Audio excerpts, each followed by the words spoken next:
জাতীয় মহাসমাবেশের জন্য জুমার নামাজের আগে থেকেই বাইতুল মোকাররম উত্তর গেট ও আশপাশের এলাকায় সমবেত হন বিভিন্ন জেলা থেকে আসা নেতাকর্মীরা। আলিম ওলামাদের সাথে বৈঠকে গ্রিক দেবীর মূর্তি অপসারণে প্রধানমন্ত্রীর প্রতিশ্রুতি বাস্তবায়নের দাবি জানান চরমোনাইয়ের পীর মুফতি সৈয়দ মোহাম্মদ রেজাউল করিমের নেতৃত্বে ইসলামী আন্দোলন বাংলাদেশ নেতারা।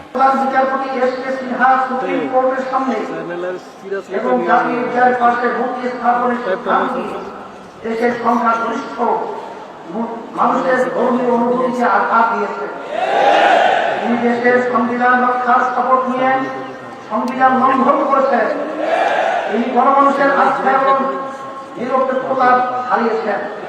কওমি মাদ্রাসা সনদের স্বীকৃতি দেয়ায় প্রধানমন্ত্রীকে অভিনন্দন জানিয়ে নেতারা বলেন, যারা মূর্তি সরানোর বিরোধিতা করছেন তারা সংখ্যালঘু।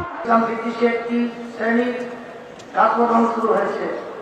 আমরা পরিষ্কার বলতে চাই, কওমি মাদ্রাসা সনদের স্বীকৃতির বিরোধিতা যারা করছে তারা জনবিচ্ছিন্ন, তারা অচিরেই সামাজিকভাবেও বিচ্ছিন্ন হয়ে যাবে।